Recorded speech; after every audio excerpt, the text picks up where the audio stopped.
സലു പ്ലസിലൂടെ കണ്ടിട്ട് ഇപ്പൊ ലോക്ക്ഡൌൺ ആയതുകൊണ്ട് നമുക്കൊന്നും പുറത്തൊന്നും പോകാൻ പറ്റുന്നില്ല. അതുകൊണ്ടാണ് അങ്ങനെ വീഡിയോ പുറത്തൊന്നും പോയിട്ട് എടുക്കാൻ പറ്റാത്തത് കൊണ്ടാണ് ഇതില് പോസ്റ്റിംഗ് വരാതിരുന്നത്. അപ്പൊ എന്തായാലും ഞാൻ ഇന്നലെ രാത്രി 1 മണിക്കൂറുള്ള കുറച്ച് വിശേഷങ്ങൾ ഉൾപ്പെടുത്തിയ വീഡിയോ ആണ് ഇന്ന് നിങ്ങളുമായിട്ട് ഷെയർ ചെയ്യുന്നത്. ഇനി അപ്പൊ നമുക്ക് നല്ല നല്ല എപ്പിസോഡുമായിട്ട് വരാൻ ശ്രമിക്കുന്നതാണ്. അപ്പൊ നമുക്ക് ഇന്നലത്തെ നമ്മളുടെ ആ വിശേഷങ്ങളിലേക്കൊന്നും പോയാലോ? നമ്മുടെ റിച്ച് ഇവിടെ എന്തോ പരിപാടിയായിട്ട് നിൽക്കുകയാണ്. നാരങ്ങ വെള്ളം റിച്ചിന്റെ സ്പെഷ്യലാണ്. നാരങ്ങ വെള്ളം അല്ലേ റിച്ചു? അല്ലേ? ഇത്ര ആയുസ് വേണോ മോനെ? ഇത് മുകളിൽ കിടക്കണമെന്നേ ഉള്ളൂ. വേണ്ട, ഇത്ര നല്ല തണുപ്പല്ലേ? ഇത് എല്ലാവർക്കും കൂടിയാണ്. എന്നും രാത്രി ആകുമ്പോഴേക്ക് എന്തുണ്ടാക്കും എന്നുള്ളത് വലിയ കൺഫ്യൂഷനാണ്. ഒന്നാമതിപ്പോൾ ഇവിടെ ട്രിപ്പിൾ ലോക്ക്ഡൗൺ ആണ്. പക്ഷെ ഇപ്പം കടകളൊക്കെ രാവിലെ 12, അതായത് 7 മണി മുതൽ 12 മണി വരെ തുറന്നിരിക്കും. എന്നാലും അങ്ങനെ ഞങ്ങൾ പുറത്തേക്ക് പോകാറില്ല. കാരണം പോകുന്ന ദിവസം കുറേ സാധനങ്ങൾ ഒരുമിച്ച് വാങ്ങിച്ചുകൊണ്ട് വന്ന് വെക്കുകയാണ് ചെയ്യുന്നത്. വെറുതെ എന്തിനാണ് നമ്മൾ വെളിയിലൊക്കെ ഇറങ്ങിയിട്ട് വെറുതെ അങ്ങനെ ഒരിത് വേണ്ട എന്ന് കരുതിയിട്ട് അങ്ങനെ ഇറങ്ങാറില്ല. അപ്പോൾ ഉള്ളത് കൊണ്ട് പിന്നെ അഡ്ജസ്റ്റ് ചെയ്ത് എല്ലാം ഉണ്ടാക്കിയെടുക്കുകയാണ് ചെയ്യുന്നത്. പിന്നെ എന്തായാലും ഞാൻ ഗോതമ്പ് പുട്ട് ഉണ്ടാക്കാനായിട്ടാണ് പോകുന്നത്.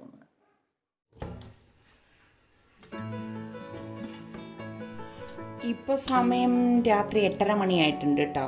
അപ്പം പുട്ടിന് ഞാൻ മിക്സിയിലാണ് നനച്ചെടുക്കാൻ പോകുന്നത്. ഞാൻ ഈ ഗോതമ്പ് മാവ് ഇങ്ങനെ എടുക്കുമ്പോഴേക്ക് പലരും എൻ്റെ അടുത്തേക്ക് ഏത് ഗോതമ്പ് മാവാണ് വീട്ടിൽ പൊടിക്കുന്നതാണെന്ന്. ഗോതമ്പ് മാവ് ഞാൻ വാങ്ങിക്കുകയാണ് ചെയ്യുന്നത് കേട്ടോ.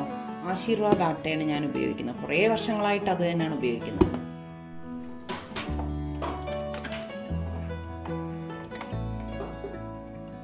എളുപ്പത്തിന് വേണ്ടിയിട്ട് ഞാൻ ഇങ്ങനെയൊക്കെ ചെയ്യാറുണ്ട് കേട്ടോ.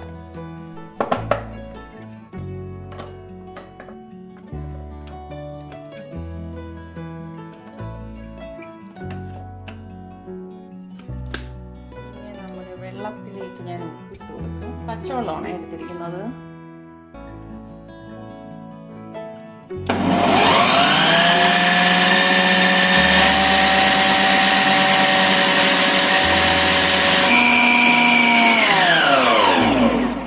ഇതിലാവുമ്പോൾ നമ്മൾ കുറേശ്ശെ വെള്ളം ഒഴിച്ചിട്ട് നമ്മൾ നനച്ചെടുക്കാവും. വളരെ കുറച്ച് നനഞ്ഞിട്ടുണ്ട്.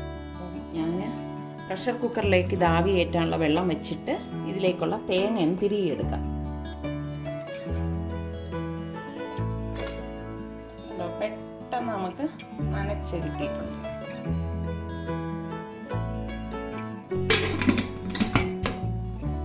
വെള്ളം തിളയ്ക്കുന്ന നേരത്ത് തേങ്ങ തിരുകിയെടുക്കാം. അപ്പം ഇതൊന്ന് തുടച്ച് മാറ്റി വെക്കാം. ഞാൻ കൂടുതലും ഇതുപോലെ ജ്യൂസിനും പിന്നെ ചപ്പാത്തി ചില സമയങ്ങളിൽ കുഴയ്ക്കാൻ എടുക്കാറുണ്ട്. പിന്നെ ഇതുപോലെ പുട്ടിനാണ് ഞാൻ കൂടുതൽ ഇത് എടുക്കുന്നത്.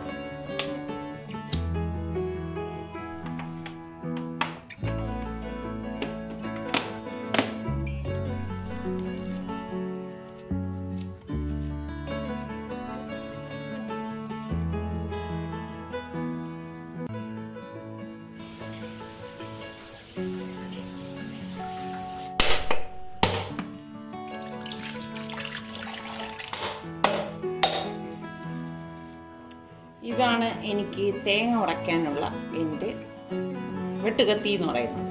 ഇതാണ് സംഭവം. ഇങ്ങനത്തെ കുറച്ച് ടൂൾസൊക്കെയാണ് ഞാനിവിടെ ഓരോന്നിനും ഉപയോഗിക്കുന്നത്.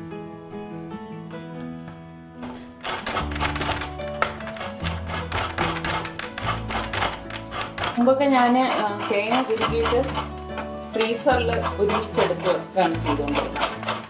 ഇപ്പം കുറച്ച് ദിവസമായിട്ട് ഒന്നാമത് അത്രയും കൂടുതലായിട്ട് എനിക്ക് തിരികാനുള്ള മടി കൊണ്ട് ഞാനിപ്പോൾ അങ്ങനെ ചെയ്യണില്ല.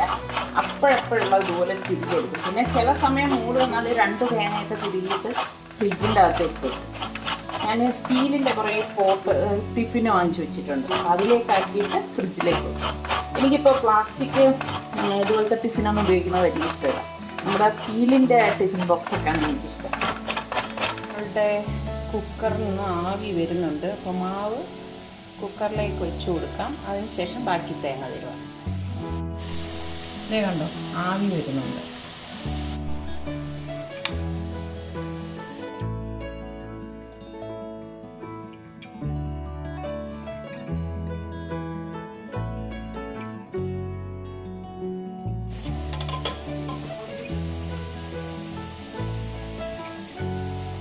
ഇവിടെ സുൽത്താൻ ഉണ്ടാക്കുന്ന പുട്ടിൽ കുറച്ചധികം തേങ്ങ വെക്കണം.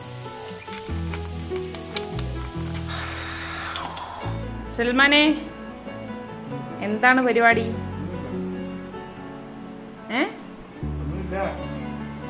സുൽത്താനാ,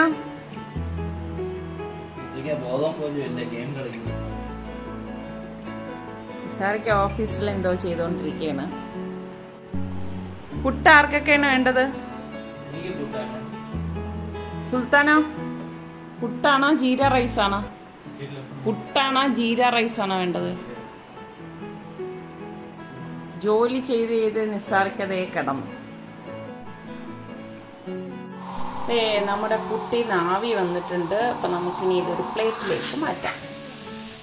പുട്ട് നീക്കുന്ന എൻ്റെ അടുത്ത ടൂൾസ് ഞാൻ കാണിച്ചു തരാം കേട്ടോ. ഇത് കണ്ടോ, സ്ക്രൂ ഡ്രൈവർ.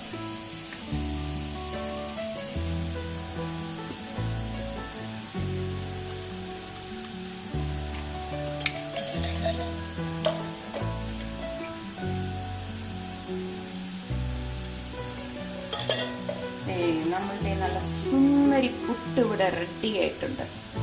നല്ല സോഫ്റ്റ് പുട്ടാണ് കേട്ടോ. അത് ഈ പുട്ട് നിസ്സാർക്കാക്കി കൊടുക്കാം.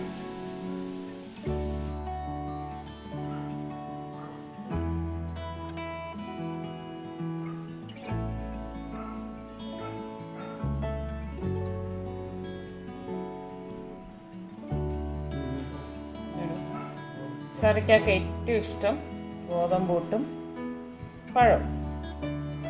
ശരിക്കും ഈ പുട്ടും, അതായത് നല്ല ചൂട് ഗോതമ്പ് പുട്ടും ആ ഒരു പഴം, നല്ല പഴുത്ത ഈ പഴവും കൂടി വിരവി എടുക്കുമ്പോൾ ഒരു മണമുണ്ടല്ലോ, ആ തേങ്ങയൊക്കെ ചേർന്നിട്ട് നല്ല അടിപൊളി മണമാണ് വരുന്നത്. ഇപ്പം ബാക്കിയുള്ള പുട്ട് ഞാൻ ഇതേ അടുപ്പിലേക്ക് വെച്ചിട്ടുണ്ട്. ഇനി ബാക്കിയിരിക്കുന്ന ഈ തേങ്ങ ഫുള്ള് ചിരുക്കി ഫ്രിഡ്ജിലേക്ക് വെക്കും. അതിനുശേഷം ഞാൻ ദേ മാങ്ങ ഉണ്ടോ, ഞാൻ വാങ്ങിയിട്ട് വന്നിട്ട് അച്ചാറിടാൻ വേണ്ടി വാങ്ങിയാണ്. നല്ല ഭംഗിയുള്ള മാങ്ങ കണ്ടപ്പോൾ നല്ല രസമുണ്ടല്ലേ ഈ മാങ്ങ കാണാൻ.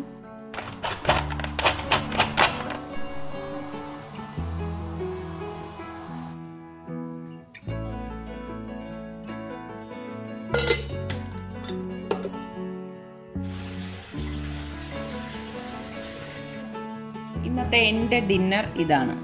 ഉച്ചത്തെ കുറച്ച് ചോറ് ബാക്കി വന്നു, മോരുകറി ബാക്കി വന്നു, തോരൻ ബാക്കി വന്നു.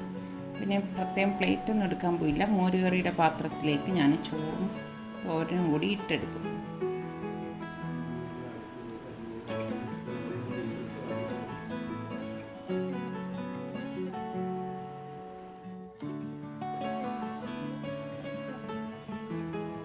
റിസ്വാൻ, ആ പീലർ അങ്ങ് എടുത്തിട്ടോ.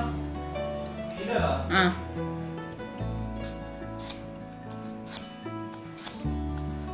ഈ മാങ്ങയുടെ തോലിന് നല്ല കട്ടി.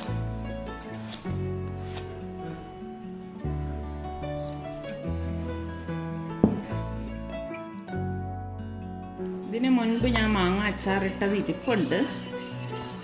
പക്ഷെ നല്ല മാങ്ങ കണ്ടപ്പം മാങ്ങിയേ ഉള്ളൂ.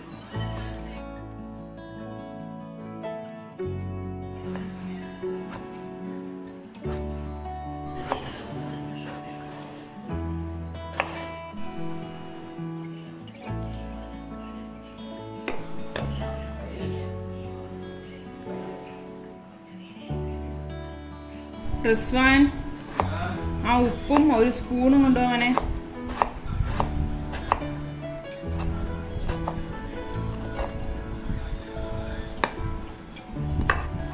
നമുക്കിതിലേക്ക് ഉപ്പിട്ടിട്ട് മിക്സ് ചെയ്ത് കൊടുക്കാം.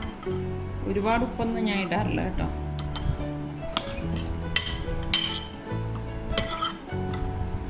ഞാനിത് അടച്ച് ഫ്രിഡ്ജിലേക്ക് വെക്കുക.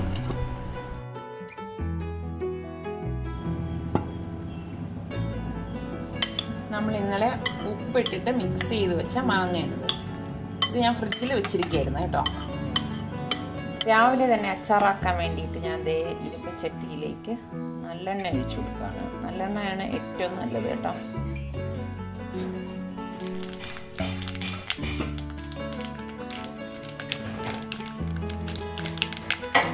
അതുപോലെ അരിഞ്ഞിട്ടിട്ട് ഞാൻ കുറച്ച് വെളുത്തുള്ളി ഇട്ട് കൊടുത്തു.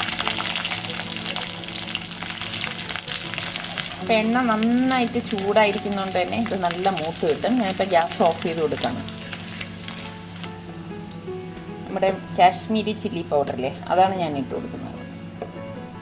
ഈ കായം ഓൾറെഡി മാങ്ങയിൽ ഉപ്പിട്ടതുകൊണ്ട് ഞാൻ ഇതിലേക്ക് ഉപ്പിടത്തില്ല.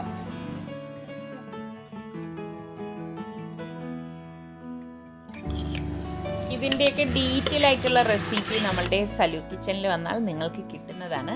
അപ്പോൾ ഇന്നത്തെ നമ്മളുടെ ഈ ചെറിയ എപ്പിസോഡ് നിങ്ങൾക്ക് എല്ലാവർക്കും ഇഷ്ടമായെന്ന് വിശ്വസിക്കുന്നു. അടുത്തിനി നല്ല എപ്പിസോഡുമായി വരുന്നത് വരെ എല്ലാവർക്കും ബൈ.